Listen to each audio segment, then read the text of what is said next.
Hello students, आज हम discuss करेंगे मैट्रिक्स मल्टीप्लिकेशन के इम्पॉर्टेंट क्वेश्चंस। इस तरह से कह सकते हैं कि ये वाले क्वेश्चंस या तो आपको अकेले 2 मार्क्स में मिल जाएंगे, या फिर जैसे आपके पास 6 मार्क्स का क्वेश्चन आता है, 6 मार्क्स में आपके पास अब एक 4 मार्क्स का होता है और एक होता है हमारे पास 2 मार्क्स का क्वेश्चन। तो ये 2 मार्क्स जो हमारे पास आएंगे 6 मार्क्स में, वो भी यही वाला क्वेश्चन जो मैं आज करवाऊंगी उसमें से आ सकता है। तो ये वाला क्वेश्चन जो आज मैं करवाने जा रही हूँ बहुत इंपॉर्टेंट क्वेश्चन है। मोस्ट ऑफ द टाइम्स ये क्वेश्चन रिपीट होते हैं। सो क्वेश्चन हमारे पास है, if A is equals to this. A एक मैट्रिक्स आपको दी है जो कि एक 2x2 ऑर्डर की मैट्रिक्स है, ठीक है। अब इस मैट्रिक्स की हेल्प से आपको ये शो करना है कि a² minus 5a plus 7i equals to 0। 0 नहीं, ये o है वैसे। अब ये जो टर्म आपको शो करनी है, प्रूव करनी है, पहले आपको ये टर्म समझनी होगी कि इसको हमने प्रूव करना कैसे है, ठीक है। तो हम सबसे पहले ये टर्म लिख लेते हैं। टू प्रूव क्या करना है, a² minus 5a plus 7i equals to O. अब यहाँ पे a² कहाँ से मिलेगा हमें, ये वाली मल्टीप्लिकेशन जो है, a² हमें मिलेगा a को a के साथ मल्टीप्लाई करके, ठीक है। मैट्रिक्स मल्टीप्लिकेशन हमें पता है कैसे करते हैं, अगर किसी को नहीं पता है तो आप मेरी पिछली वीडियोस देख सकते हो। अब नेक्स्ट ये माइनस 5a है, तो ये कैसे मिलेगा, a जो मैट्रिक्स है इसको हम 5 के साथ मल्टीप्लाई कर देंगे तो हमें 5a मिल जाएगा। और नेगेटिव का साइन तो हमने वैसे, ये वाले साइंस तो हमने सेंटर में ऐसे एज इट इज़ ही रखने हैं, ठीक है। अब 7i, यहाँ पे बच्चे बहुत कंफ्यूज होते हैं।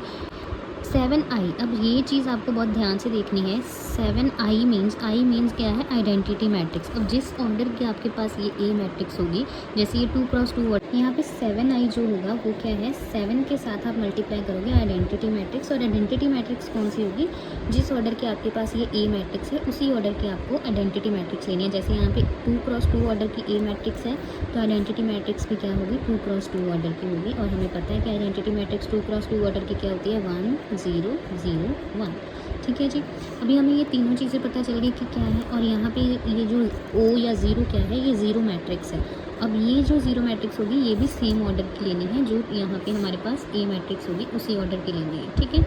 अभी 1 बाय 1 हम ये सारी चीज़ें फाइंड करेंगे और लास्ट में इसमें पुट करके आंसर फाइंड कर लेंगे। फर्स्ट ऑफ ऑल a² क्या होगा, a इंटू a मैट्रिक्स। अभी a मैट्रिक्स हमारे पास क्या थी, 3 1 माइनस 1 इंटू, इसको 2 बार लिखना है बिकॉज इसकी मल्टीप्लिकेशन कर रहे हैं हम। अब मैट्रिक्स मल्टीप्लिकेशन आप सबको पता ही है कैसे होगी। सबसे पहले ये 2x2 है, ये 2x2 है, मतलब मल्टीप्लिकेशन पॉसिबल है। और इसका जो आंसर आएगा वो भी क्या आएगा, 2x2 में आएगा। 3 इंटू 3, अब इसकी मल्टीप्लिकेशन कर लेते हैं। 3 into 3 is 9 plus 1 into minus 1 is -1। 3 into 1 is 3 plus 1 into 2 is 2। -1 into 3 is -3 plus 2 into -1 is -1 into 1 is -1 plus 2 into 2 is 2। अब ये मैट्रिक्स मल्टीप्लिकेशन कैसे की है ये आपको पिछली वीडियोस में पता चल जाएगा। तो ये अब हमारे पास मैट्रिक्स मल्टीप्लिकेशन हो गई है, इनको सॉल्व करेंगे तो हमारे पास a² का आंसर आ जाएगा। तो a² हमारे पास आ गया है 8 5 माइनस 5 एंड 3, ठीक है जी। अभी नेक्स्ट हमें फाइंड करना है 5a। 5 एक नंबर है और a जो है एक मैट्रिक्स है। हमें पता है कि एक स्केलर और एक मैट्रिक्स की मल्टीप्लिकेशन हमने कैसे की थी, लास्ट वीडियोस में हमने डिस्कस किया है। तो यहाँ पे कैसे आएगी ये, 5 इंटू 3, मतलब स्केलर को मैट्रिक्स के हर एलिमेंट के साथ हमने मल्टीप्लाई करना है। 5 इंटू 3 इज़ 15, 5 माइनस 5 10। तो ये तो बहुत सिंपल है, हमारे पास 5a की वैल्यू आ गई। लास्ट हमारे पास बचा है 7i। 7i मतलब 7 एक स्केलर है, i मतलब आइडेंटिटी मैट्रिक्स। तो ये हमारे पास आंसर आ जाएगा 7 0 0 7, ठीक है। ओके जी, अब ये तीनों चीज़ें हमारे पास आ गई। अब हम जो हमारे पास ओरिजिनल इन्होंने हमें इक्वेशन दी थी उस इक्वेशन में इसको पुट करेंगे। तो ये आ जाएगा, a² की वैल्यू हमारे पास आई थी 8 5 माइनस 5 एंड 3, माइनस 5a की वैल्यू हमारे पास ये आई है 15 5 माइनस 5 एंड 10, प्लस 7i की वैल्यू ये है हमारे पास 7 0 0 7।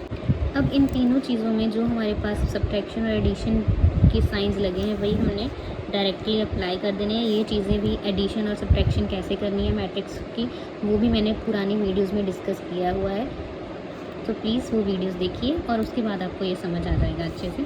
तो ये हमारे पास अब आ जाएगा 8 - 15 + 7, A11 A11 A11, तीनों के A11 लेके हमने उनके जो साइंस आ रहे थे सेंटर में वो अप्लाई कर दिए।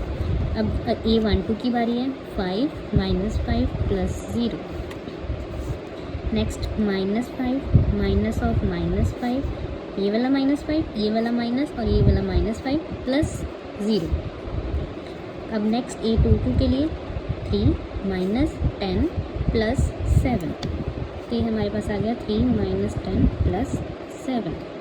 अभी ये सारा हमारे पास ज़ीरो बनना चाहिए, बिकॉज इसमें क्या था हमारे पास, इस पॉलिनोमियल में इक्वल्स टू ज़ीरो मैट्रिक्स था ये, ठीक है, तो वही बनना चाहिए। तो हम चेक करते हैं हमारे पास ज़ीरो बन रहा है या नहीं।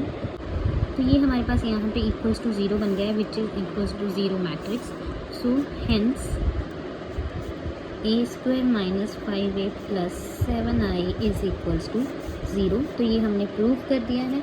तो ये वाले क्वेश्चन जो है ये 2 मार्क्स में आपके पास आ सकते हैं। अब यहाँ पे पॉलिनोमियल कुछ भी हो सकता है, मैट्रिक्स का ऑर्डर कुछ भी हो सकता है। जो हमारे पास ये A मैट्रिक्स गिवन थी, अब ये A मैट्रिक्स जो है ये 2x2 या 3x3 या 4x4 किसी भी ऑर्डर की मैट्रिक्स हो सकती है, ठीक है। तो हमें बस इस इक्वेशन को समझना है कि इसमें क्यूब चाहिए, स्क्वायर चाहिए, जो एक हमारे पास ये मैट्रिक्स ए है उसके साथ क्या मल्टीप्लाई करना है। यहाँ पे आइडेंटिटी को कभी नहीं भूलना है। बहुत सारे स्टूडेंट्स आइडेंटिटी को लेते नहीं है, सिंपल 7 ऐड कर देते हैं, विच इज़ रॉन्ग। तो ये चीज़ का भी आपने ध्यान रखना है। तो ये लास्ट में अगर आप ये सारी चीज़ें फॉलो करोगे तो आपको प्रॉब्लम नहीं आएगी और आपका आंसर ईजीली आ जाएगा। सो आई होप आपको ये सारी चीज़ें समझ आई होंगी। Thank you so much.